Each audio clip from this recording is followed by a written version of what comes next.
आप सबको नमस्ते। मैं विभांशु गैदरिंग कलीसिया की ओर से आप सबका स्वागत करता हूं और आज मैं यहोशू 5 अध्याय का अध्ययन करने जा रहा हूं आपके सामने। और खास करके यहोशू आपको शायद आप में से कई लोगों को पता होगा कि हम पिछले कुछ दिनों से यहोशू की पुस्तक का अध्ययन कर रहे हैं और आज हम 5 अध्याय का 1 पद से 9 पद तक अध्ययन करेंगे। और खास करके आज मैं जो प्रचार कर रहा हूँ, इस प्रचार का बैकग्राउंड हमारे पिछले जो रविवार था, उस रविवार को जो वचन प्रचार हुआ था उसका ये हिंदी ट्रांसलेशन है। और इस प्रकार से यहोशू 5 अध्याय उसके 1 से 9 में लिखा हुआ है। जब यरदन के पश्चिम की ओर रहने वाले एमोरियों के सब राजाओं ने और समुद्र के पास रहने वाले कनानियों के सब राजाओं ने यह सुना कि यहोवा ने इजरायलियों के पार होने तक उनके सामने से यरदन का जल हटाकर सुखा रखा, तब इजरायलियों के डर के मारे उनका मन घबरा गया और उनके जी में जी ना रहा। उस समय यहोवा ने यहोशू से कहा, चकमक की छुरियां बनवाकर दूसरी बार इजरायलियों का खतना कर दे। तब यहोशू ने चकमक की छुरियां बनवाकर खलरियों के नामक टीले पर इजरायलियों का खतना कराया। और यहोशू ने जो खतना कराया उसका कारण यह है कि जितने युद्ध के योग्य पुरुष मिस्र से निकले थे वे सब मिस्र से निकलने पर जंगल के मार्ग में मर गए थे। जो पुरुष मिस्र से निकले थे उन सब का तो खतना हो चुका था, परंतु जितने उनके मिस्र से निकलने पर जंगल के मार्ग में उत्पन्न हुए उनमें से किसी का खतना ना हुआ था, क्योंकि इजरायलियों तो 40 वर्ष तक जंगल में फिरते रहे। तब तक उस सारी जाति के लोग अर्थात जितने युद्ध के योग्य लोग मिस्र से निकले थे वे सब नष्ट हो गए, क्योंकि उन्होंने यहोवा की ना मानी थी। इसलिए यहोवा ने शपथ खाकर उनसे कहा कि जो देश मैं तुम्हारे पूर्वजों के शपथ खाकर तुम्हें देने को कहा था और उसमें दूध और मधु की धाराएं बहती थी, वह देश मैं तुमको नहीं दिखाने का। तो उन लोगों के पुत्र जिनको यहोवा ने उसके स्थान पर उत्पन्न किया था उनका खतना यहोशू से कराया, क्योंकि मार्ग में उनके खतना ना होने के कारण वे खतना रहित थे। और जब तक सारी और उस और जब उस सारी जाति के लोगों का खतना हो चुका था तब वे चंगे हो जाने तक अपने अपने स्थानों पर छावनी में रहे। तब यहोवा ने यहोशू से कहा, तुम्हारी नामधराई जो मिस्रियों में है उसे मैं आज दूर की है, इस कारण उस स्थान का नाम आज के दिन तक गिलगाल पड़ा है। तो आइए हम प्रार्थना करें, इस वचन को प्रभु हमें समझने के लिए सामर्थ्य प्रदान करें। धन्यवाद प्रभु, इस समय हम आपके सन्मुख आते हैं और इस वचन के लिए हम आपका धन्यवाद करते हैं, इस मौके के लिए हम आपका धन्यवाद करते हैं। और खास करके हमारी प्रार्थना है कि आप आज के दिन में इस यहोशू उसके 5 अध्याय उसके 1 से 9 तक को जो हम अध्ययन कर रहे हैं, आप इसे हमें समझने के लिए, जानने के लिए, और जैसा आपका वचन जिस प्रकार से हमें मन फिराव के लिए अगुवाई करता है उस ओर हमें बढ़ने के लिए, हमारे मन को लगाने के लिए आप हमारी मदद और अगुवाई करें। आपका धन्यवाद करते हैं और यीशु के नाम से मांगते हैं, आमीन। तो प्रियो, इस समय खासकर कि जैसे कि हम यहोशू को अध्ययन कर रहे हैं और यहोशू के पिछले दिनों में हमने कई अलग अलग बातों को हमने सीखा होगा। और हम देखते हैं कि यहोशू में जो यहोशू की पुस्तक में यहोशू नामक जो अगुवा है उसके जीवन के बारे में परमेश्वर उसे किस प्रकार से इजरायलियों को अगुवाई करने के लिए सामर्थ्य देता है और उसको लगातार अगुवाई करता है, उस प्रकार से हम उसके जीवन के बारे में देखते हैं। और एक अध्याय में हम देखते हैं कि परमेश्वर का दास मूसा जो इजरायलियों की अब तक अगुवाई करता था वो मर चुका है और परमेश्वर यहोशू को इजरायलियों को आगे की अगुवाई करने के लिए खड़ा करता है। और यहाँ पर बहुत ही एक रोचक बात ये दिखाई देती है कि जैसे ही यहोशू के पास परमेश्वर का ये वचन पहुंचता है कि आज से तू मेरी प्रजा इस इजराइल की अगुवाई करेगा, यहोशू तुरंत ही उस चीज को बहुत ही एक वफादारी के साथ, बहुत ही परमेश्वर की आज्ञा को बिल्कुल भी देर ना करते हुए उस आज्ञा के अनुसार मान जाता है और उस आज्ञा के अनुसार अपने जीवन को और इज़राइल के लोगों को चलाने के लिए शुरू करता है।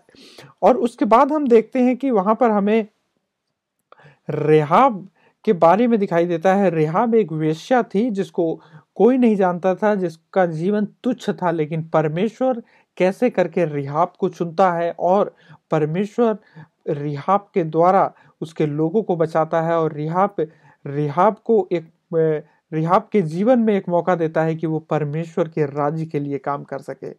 और इसके साथ में हम देखते हैं कि जब इज़राइल के लोग यर्दन नदी के पास पहुंच गए थे, अब उनके पास समस्या थी कि वो यर्दन नदी को कैसे पार करें, तो परमेश्वर यर्दन नदी को 2 भागों में बांट देता है और इज़राइल के लोग सूखी भूमि में से पार हो जाते हैं। और परमेश्वर उन्हें आज्ञा देता है कि तुम इस यादगार के लिए इन 12 पत्थरों को रखो, जिससे कि तुम्हारी आने वाली पीढ़ी मेरे कार्यों को याद रखे।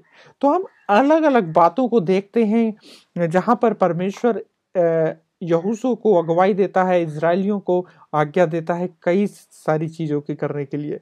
लेकिन इस 5 अध्याय में हम देखते हैं कि एक बहुत ही विचित्र, एक बहुत ही असामान्य चीज के बारे में परमेश्वर उनको कहता है और उनको आज्ञा देता है। आइए हम उस एक अध्याय को पढ़ते हैं, इस 5 अध्याय के एक पद को पढ़ते हैं, सॉरी।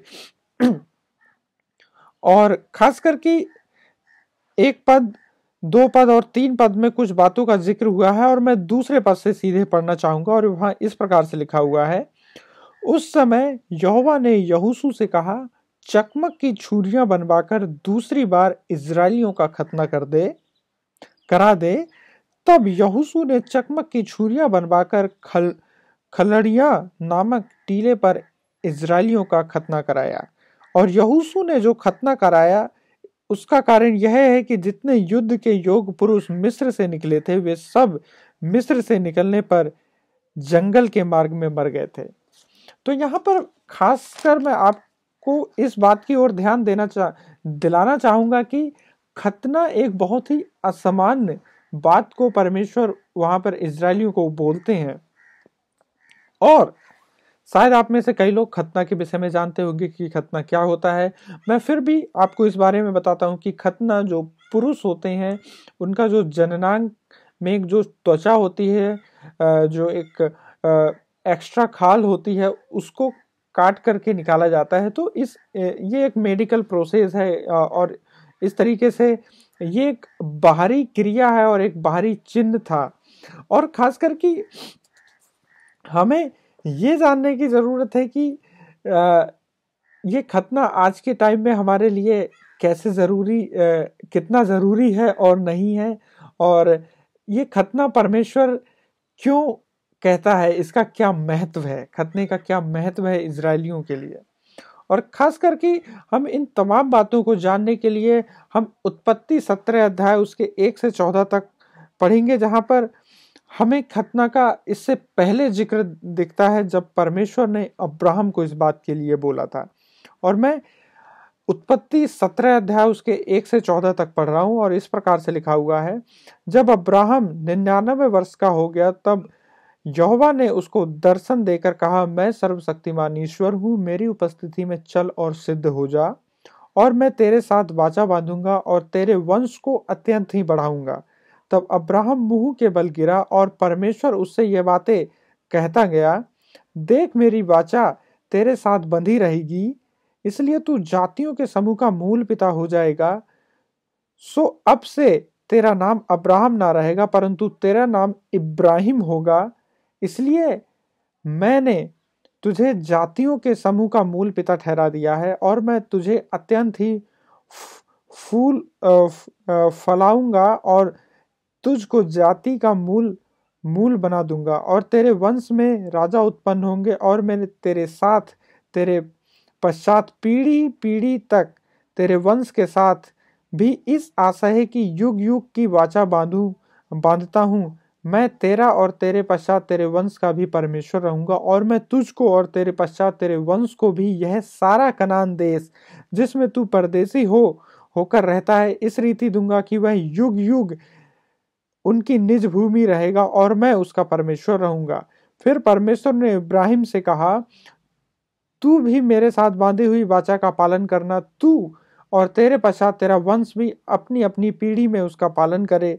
मेरे साथ बांधी हुई वाचा तो तुझे और तेरे पश्चात तेरे वंश को पालनी पड़ेगी। सो यह है कि तुम में से हर एक पुरुष का खतना हो और अपनी अपनी खलरी का खतना करा लेना। जो वाचा मेरे और तुम्हारे बीच में है उसका यही चिन्ह होगा। पीढ़ी पीढ़ी में केवल तेरे वंश ही के लोग नहीं, पर जो तेरे घर में उत्पन्न हो वह परदेशियों को रुपए लेकर मोल लिया है, ऐसे सब पुरुष भी जब 8 दिन के हो जाएं तब उनका खतना किया करना। जो तेरे घर में उत्पन्न हो उसका तेरे रुपए से मोल लिया जाए, उसका खतना अवश्य ही किया जाए। जो मेरी वाचा जिसका चिन्ह तुम्हारी देह में होगा वही युग युग रहेगी। जो पुरुष खतना रहित रहे अर्थात जिसकी खलड़ी का खतना ना हो, वह प्राणी अपने लोगों में से नाश किया जाए, क्योंकि उसने मेरे साथ बाजी हुई बांधा को तोड़ा है।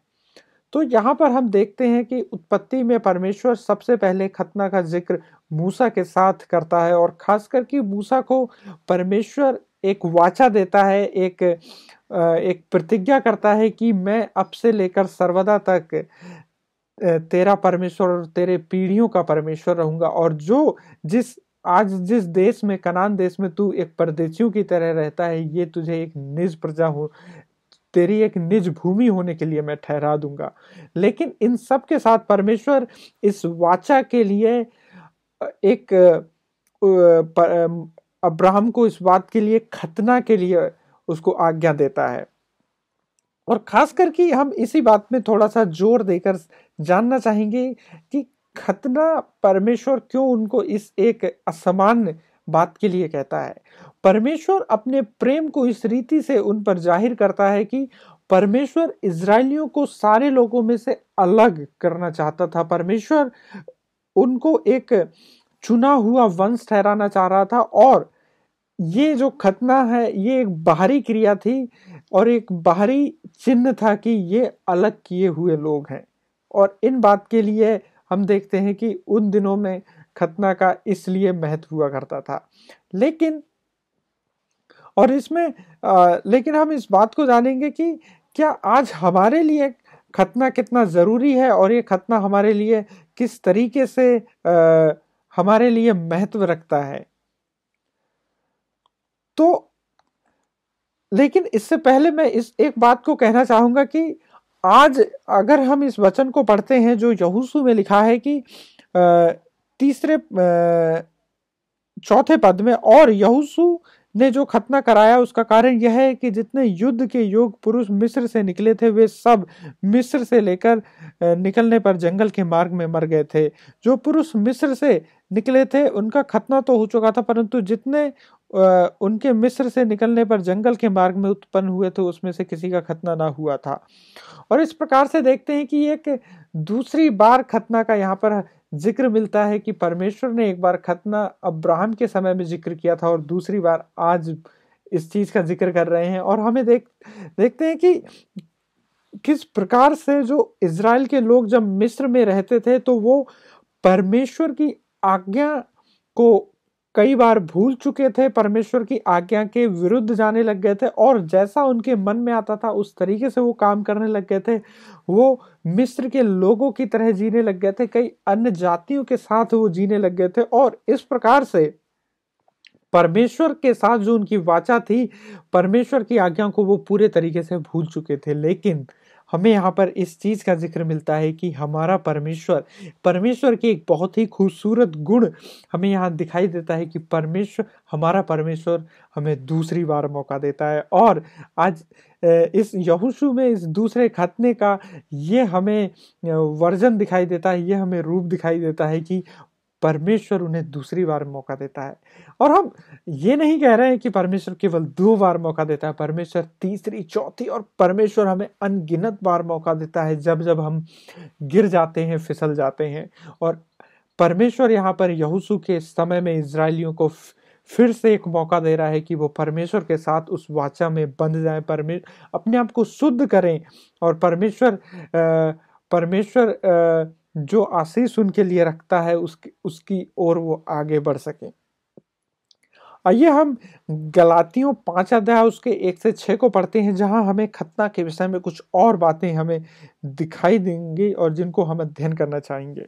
और यहाँ पर हमें एक चीज मैं गलातियों 5 अध्याय उसके 1 से 6 को पढ़ना चाहूंगा। और यहाँ इस प्रकार से लिखा हुआ है, मसीह ने स्वतंत्रता के लिए हमें स्वतंत्र किया है, सो इसी रीति में स्थिर रहो और दासत्व के जुए में फिर से न जुटो। देखो, मैं पौलुस तुमसे कहता हूं कि यदि खतना कराओगे तो मसीह में कुछ लाभ ना होगा। फिर भी मैं हर एक को खतना कराने वाले को जताए देता हूं कि उसे सारी व्यवस्था माननी पड़ेगी। तुम जो व्यवस्था के द्वारा धर्मी ठहराना चाहते हो, मसीह से अलग और अनुग्रह से गिर गए हो, क्योंकि आत्मा के कारण हम विश्वास से आशा की हुई धार्मिकता की बाट जोहते हैं और मसीह यीशु में ना खतना रहित कुछ काम का नहीं, परंतु केवल जो प्रेम के द्वारा प्रभाव करता है। आमीन। इस चीज को हम देखते हैं कि आज हमारे जीवन में खतने का क्या महत्व है। क्या हमें खतना कराना चाहिए? नहीं।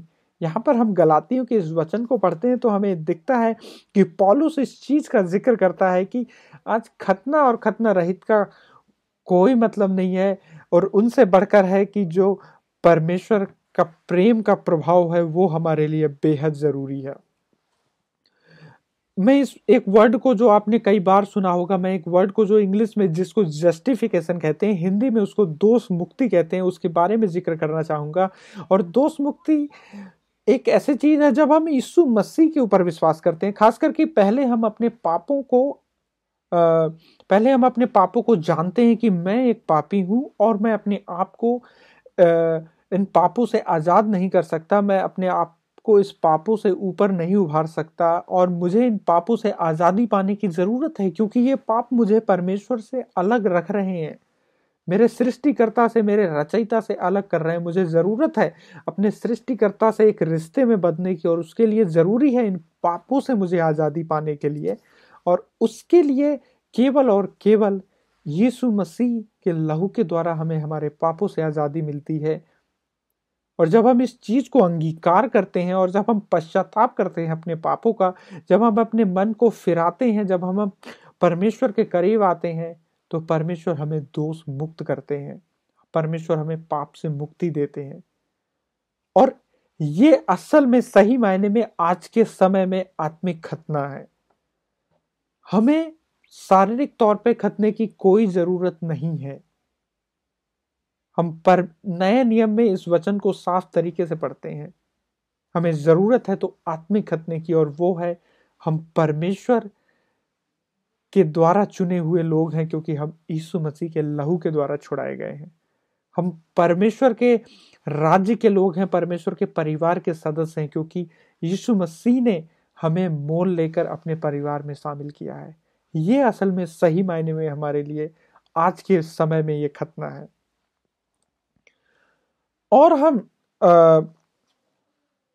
और लेकिन हमारे लिए जरूरी है कि जैसे कि उस समय में इजरायली लोगों के बीच में 2 तरीके के खास तौर पर ग्रुप थे, और जो आज हमें भी वो ग्रुप हमारे बीच में दिखाई देंगे, हमारे खुद के जीवन में वो ग्रुप दिखाई दे सकते हैं। और जिसमें से ये जो इस प्रकार की जो आज्ञाएं थी, ये आज्ञाएं लोगों को फोर्स कर रही थी, ये आज्ञाएं लोगों पर दबाव डाल रही थी 2 हिस्सों में बंटने के लिए। एक हिस्सा जो खास करके हम पढ़ना चाहेंगे वो था कि नियमबद्ध होना। ये चीजें लोगों को नियम के अंदर बांध रही थी, और जिसका पौलुस भी यहाँ पर गलातियों में जिक्र करता है। और उस समय में जो यीशु मसीह का जो चेला पतरस था वो इन नियमों में बंध चुका था, लेकिन पौलुस इन सारी बातों को करेक्ट करता है, और इन चीजों में नियमबद्धता को हमें जानना बेहद जरूरी है। आज के समय में हम नियमबद्धता में बंध जाते हैं और परमेश्वर के प्रेम और अनुग्रह से दूर होने लगते हैं। और इस नियमबद्धता में अगर आज के समय में हम देखें तो ये नियमबद्धता हमें ऐसे दिखाई देती है कि आज आज हमें ये दिखाई देता है कि ये मत करो, वो मत करो, ये मत खाओ, वैसा मत पहनो, इस तरीके से अपने जीवन को जियो, जहां पर हम परमेश्वर के प्रेम को नहीं अनुभव कर रहे हैं। हम एक नियम को मानते चले जा रहे हैं, हमारे अंदर उसका कोई प्रभाव, कोई बदलाव नहीं हो रहा है। हम परमेश्वर को नहीं समझ रहे हैं, हम दूसरों से प्रेम नहीं रख रहे हैं, हम बस कुछ नियमों को पूरा करने के लिए लगातार आगे बढ़ रहे हैं। मैं आपके सामने गलातियों 6 अध्याय उसके 11 से 16 तक पढ़ना चाहूंगा।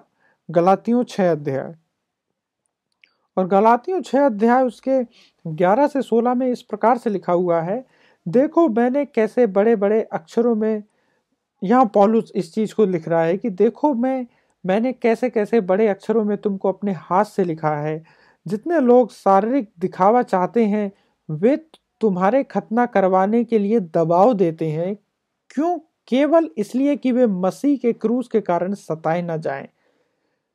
क्योंकि खतना कराने वाले आप तो व्यवस्था पर नहीं चलते, पर तुम्हारा खतना कराना इसलिए चाहते हैं कि तुम्हारी शारीरिक दशा पर घमंड करें। पर ऐसा ना हो कि मैं किसी बात पर घमंड करूं, केवल हमारे प्रभु यीशु मसीह के क्रूस पर, जिसके द्वारा संसार मेरी दृष्टि में और संसार की दृष्टि में क्रूस पर चढ़ाया गया हूं। क्योंकि ना खतना रहित कुछ है, परंतु नई सृष्टि है, और जितने इस नियम पर चलेंगे उन पर और परमेश्वर के इज़राइल पर शांति और दया होती रहेगी। आमीन।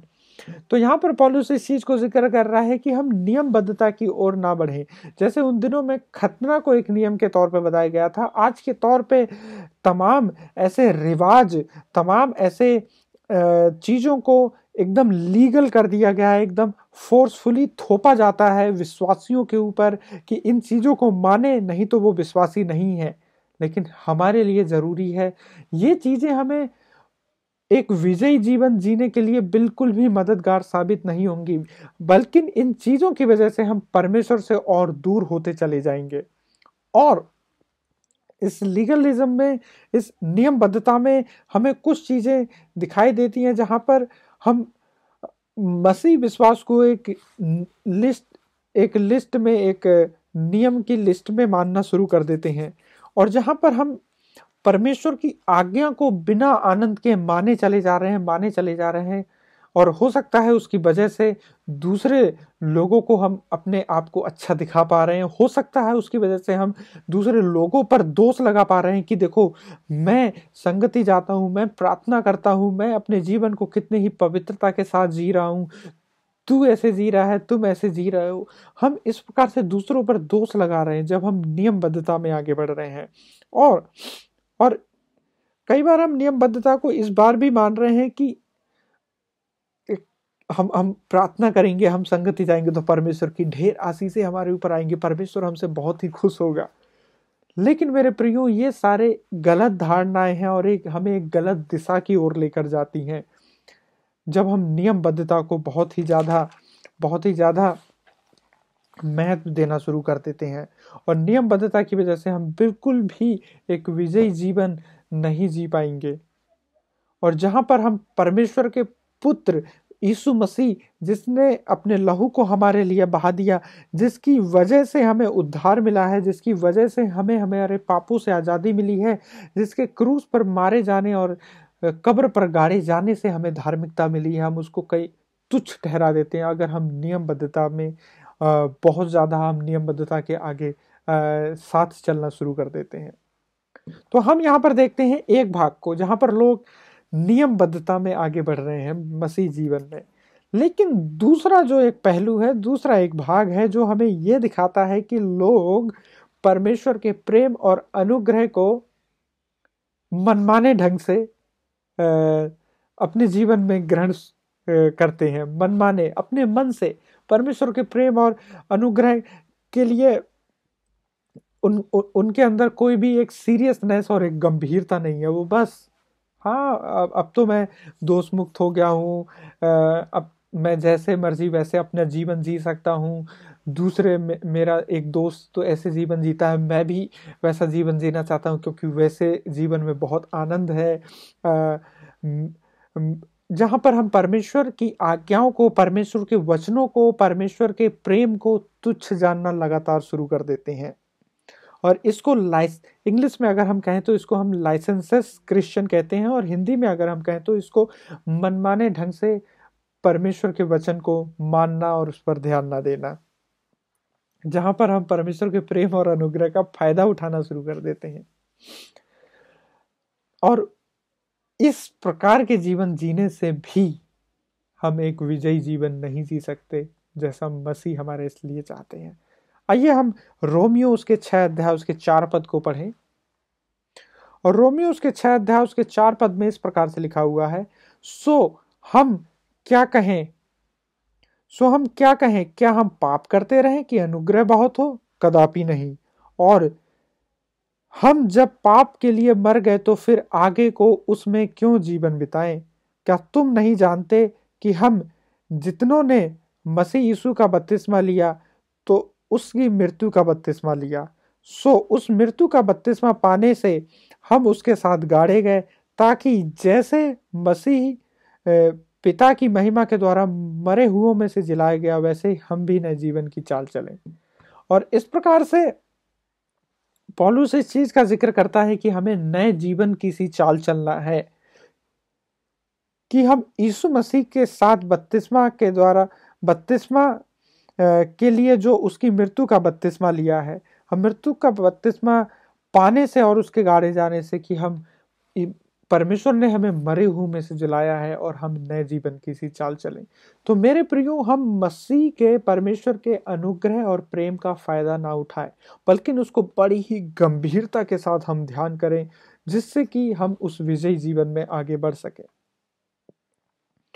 और परमेश्वर ने हमें स्वतंत्र किया है कि हम परमेश्वर की महिमा और उसके राज्य के लिए काम करें, ना कि इसलिए स्वतंत्र किया है कि हम अपने स्वार्थ के लिए जीना शुरू कर दें। परमेश्वर ने हमें व्यवस्था से स्वतंत्र किया है, परमेश्वर ने हमें पापों से स्वतंत्र किया है, कि हम बहुत ही बेहद आनंद के साथ, बेहद शांति के साथ परमेश्वर का जो स्वभाव है उस स्वभाव में हम आगे बढ़ते चले जाएं, परमेश्वर के साथ जीवन बिताने में आगे बढ़ते चले जाएं। तो मेरे प्रियो, यहाँ पर हमारे पास दो पहलू हैं, दो रास्ते हैं, जहां पर हम या तो नियमबद्धता के साथ जीना शुरू कर देते हैं या मनमाने ढंग से जीना शुरू कर देते हैं। लेकिन ये दोनों ही रास्ते सही नहीं हैं। तो सही क्या है? हम किस प्रकार का जीवन जिए? और बाइबल हमें बताती है कि सुसमाचार को हम जानते हुए अपने जीवन को जिए, सुसमाचार को केंद्र बनाते हुए हम अपने जीवन को जिए। और सुसमाचार क्या है? मैंने इससे पहले एक बार जिक्र किया कि परमेश्वर ने हमें दोष मुक्त किया है यीशु मसीह के द्वारा। मेरे प्रियो, वही सुसमाचार है जहां पर हम अपनी धार्मिकता कोई मायने नहीं रखती है।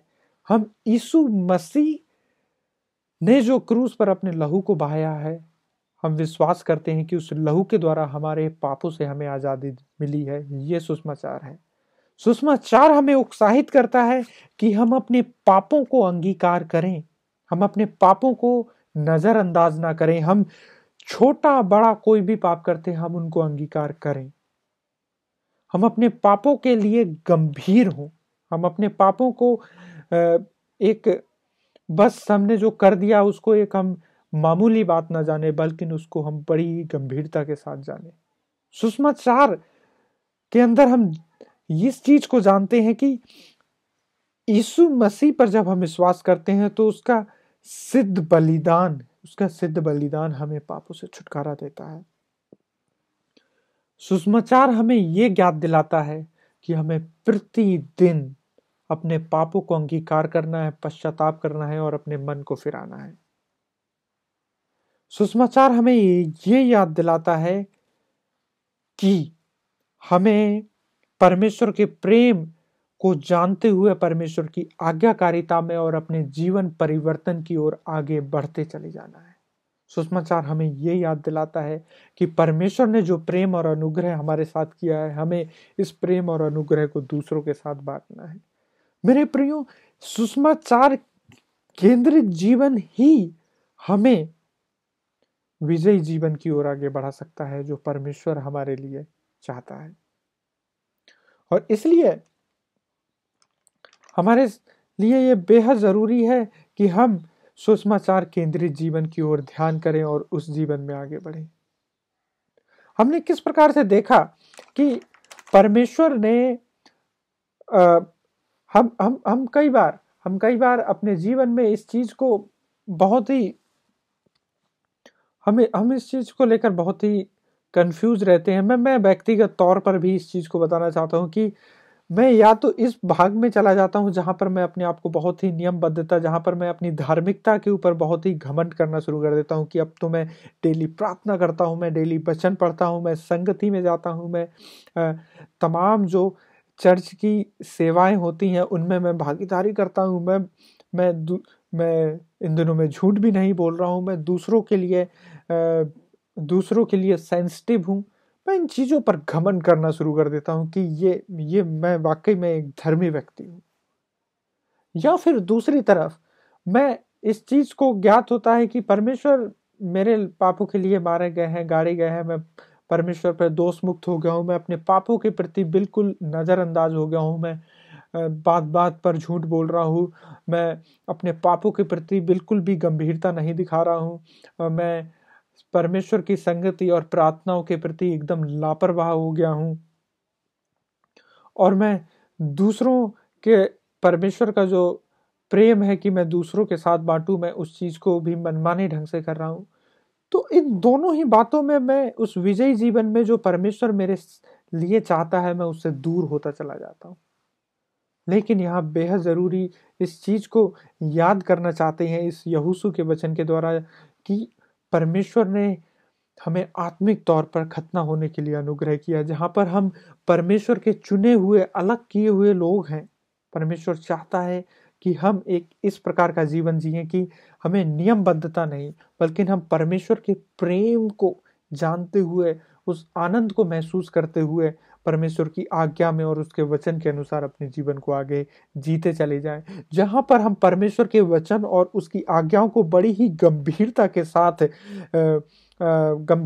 साथ लें और परमेश्वर से प्रार्थना करें कि परमेश्वर इन वचनों के लिए मेरे जीवन को और भी गंभीर बनाए, कि मैं सिद्ध होता चला जाऊं, कि मैं परमेश्वर आपके आपके समान अपने जीवन को, आप यीशु मसीह की पहचान में मैं अपने जीवन को आगे बढ़ाता चला जाऊं।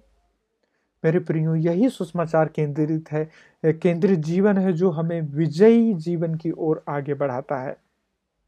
और वाकई में यहोशू की पुस्तक हमें इन सारी चीज़ों की याद दिलाती है कि कैसे परमेश्वर अपने चुने हुए लोगों को कभी छोड़ता नहीं है, कभी त्यागता नहीं है, और कैसे अपने लोगों को दूसरी बार मौका देता है, दूसरी बार ही नहीं बल्कि तीसरी चौथी उन्हें कई बार मौका देता है। और परमेश्वर इस प्रकार से हमारे जीवन की हर परिस्थितियों में हमारे साथ खड़ा रहता है। और वाकई में इन सारी चीज़ों को हमने जाना है, और आपको मैं इन चीज़ों के लिए याद दिलाना चाहता हूँ। हो सकता है कि ये सारी चीज़ें आपके लिए कठिन होती हों और जानने के लिए मुश्किल होती हों, लेकिन आप परमेश्वर में इस एक काम को याद कर सकते हैं दिन प्रतिदिन, कि आप दिन प्रतिदिन परमेश्वर के करीब आए, अपने पापों के प्रति आप जागरूक हो और अपने पापों को परमेश्वर के सामने अंगीकार करें और परमेश्वर से सामर्थ्य मांगें कि वो आपको एक विजयी जीवन जीने के लिए, वो आपको एक आज्ञाकारिता के साथ जीने के लिए अगुवाई करे। मेरे प्रियो, विश्वास करें, परमेश्वर आपको ज़रूर करके अनुग्रह करेंगे, क्योंकि परमेश्वर आपको कभी नहीं छोड़ेंगे, कभी नहीं त्यागेंगे। आप फिसल भी जाएं तो परमेश्वर आपके साथ आपके हाथ को थामे रहेंगे। इन बातों के द्वारा मैं इस यहोशू के पुस्तक के प्रचार को यहाँ पर ख़त्म करता हूँ और आशा करता हूँ कि परमेश्वर आपको इन वचनों के द्वारा आशीषित करें और आपको एक विजयी जीवन जीने के लिए अगुवाई करें। आइए हम इन वचनों पर आशीष मांगते हुए हम प्रार्थना करें। धन्यवाद प्रभु, हम आपका धन्यवाद करते हैं कि आपने जो मौका दिया कि हम यहोशू के इस पुस्तक को 5 अध्याय उसके 1 से 9 तक को अध्ययन किया, जहाँ पर आपने हमें इस चीज़ का ज्ञात दिलाया कि कैसे आपने इजरायलियों को एक अलग किया, उनको चुना और उनके लिए एक चिन्ह दिया कि वो खतना का चिन्ह उनको दिया। लेकिन आज हमारे जीवन में आपने हमें आत्मिक तौर पर खतना के लिए चिन्ह दिया है कि आपने हमें अलग किया है, आपने हमें मरे हुओं में से जिलाया है। और आपने हमें दूसरी बार, जैसे आपने इजरायलियों को दूसरी बार मौका दिया, आप हमें दूसरी, तीसरी और कई बार हमें फिर से ये मौका दे रहे हैं अपने अनुग्रह और प्रेम के लिए। और आप नहीं चाहते हैं कि हम एक नियमबद्धता का जीवन जिए, आप नहीं चाहते हैं कि हम एक मनमाना जीवन जिए, आप चाहते हैं कि हम एक सुसमाचार केंद्रित जीवन जिए, जहां हम सुसमाचार को दिन प्रतिदिन याद करें, अर्थात हम दिन प्रतिदिन अपने पापों को अंगीकार करें और आपके सन्मुख आए और पश्चाताप करें, और अपने पापों के लिए हम जागरूक और अपने पापों के लिए हम गंभीर होते चले जाएं। और आप हमारे साथ इस रिश्ते में और हम आपके साथ इस रिश्ते में लगातार आगे बढ़ते चले जाएं। प्रभु, आप हमारी अगुवाई करें और इस सप्ताह में इस वचन के अनुसार हमारे जीवन को जीने के लिए आप हमें सामर्थ्य और अगुवाई प्रदान करें। आपका धन्यवाद करता हूं और प्रभु यीशु मसीह के नाम से मांगता हूं, आमीन। इन वचनों के द्वारा प्रभु आपको आशीष दे। धन्यवाद।